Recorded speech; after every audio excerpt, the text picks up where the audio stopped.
So we started with a very simple world, just 4 people.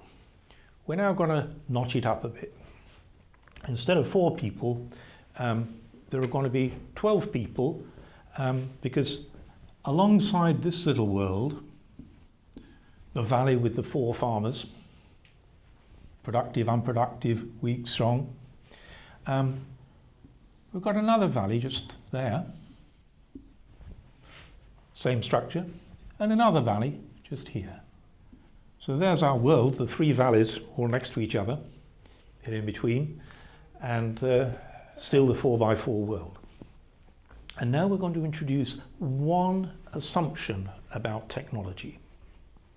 And it's a very standard, famous assumption in economics, and it's the concept of economies of scale.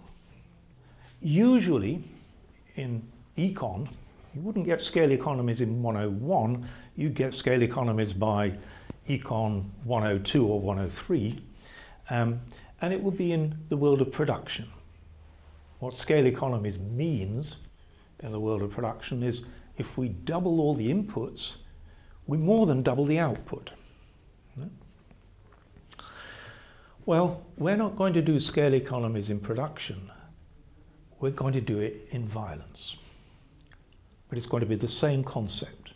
If you double the inputs into violence, you more than double the output. Now, the output in production is very simple. It's just how much grain grows, or as it were. What's the output of violence? Well, the output of violence directly is how much force, but the reason you're exerting that force in violence is in order to win. And so the payoff to violence that you're hoping for is victory. And really, what we mean by scale economies in violence is that if you get a big force against a little force, chances are the big force is going to win. So the payoff to violence is determined by the relative size of the forces. So there's our concept. Why are we going to place it in violence rather than in production if we're trying to understand the origins of social order? And the answer is that it took the world an awful long time before people realized the scope for scale economies in production. We're going to eventually tell, as it were, the history of the world in this course, but you won't get to scale economies in production until about 1750. Adam Smith, the first famous economist, noticed what was happening in factories in Scotland.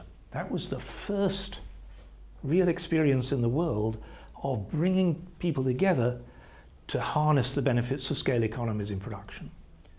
So for thousands of years, production had gone on without scale economies.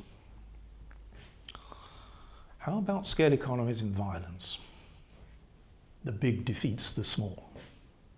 Well, we don't have to wait very long in history before people work out that there are scale economies in violence.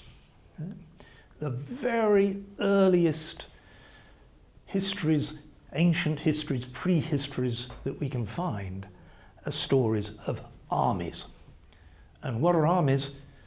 They're bringing people together to reap the scale economies in violence. Big armies defeat little armies. So we've got our initial dichotomy, the productive, unproductive farmer, the strong, weak. We've got these 2 economic activities hardwired into social behavior, production and violence. And now, onto that scenario, we've got scale economies, but only in violence. So what's going to happen? So we're now going to apply that concept of scale economies in violence to the little world I've set up. The 3 valleys, and in each valley there's one guy who's living by violence, and there are 3 guys who are living by farming. This guy, the strong farmer, he's keeping what he produces. This guy, the bad, weak farmer who's just clinging on, maybe dead next year. This guy who's a good farmer, but he's basically paying, he's at the wrong end of a protection racket. So he's producing a lot, not actually eating very much, because he's handing a lot of his stuff to the violent guy. And that's happening in each valley. These three guys are already specialized in violence. That's what they do for a living. They're violent people. They've given up farming. These guys are all busy farming. What opportunities are presented by scale economies in violence that are not there if we don't have scale economies? And here's the opportunity I've got to sketch. We've got three guys who are individually violent, but individually they're no stronger than these three guys who are farming. These are the strong farmers. They can look after themselves. But if these three violent guys could get together, if they can get together fast enough,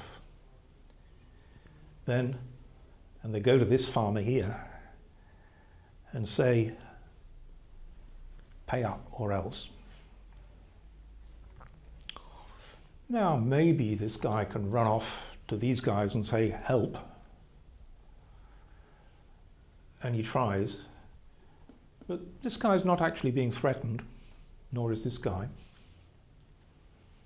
So maybe they think, well, we'll just keep our heads down. It's nothing to do with us. There's some dispute in this valley over here. We don't know about it. It's not our problem.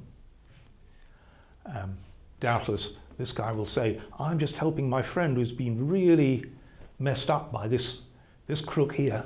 Right? So there'll be misinformation going about as well as truth. If these three guys get together in an alliance, this strong guy is actually no longer strong. Because remember, in scale economies of violence, the outcome of violence, victory, defeat, depends not upon absolute strength, depends upon relative strength. So there's an incentive for these three guys to form an alliance. And then they control the valley. Instead of having three productive farmers that they can be predatory against, they've now got 6 productive farmers they can be predatory against. So that's the emergence of an entity which is larger than the individual. And it's an entity whose business is violence.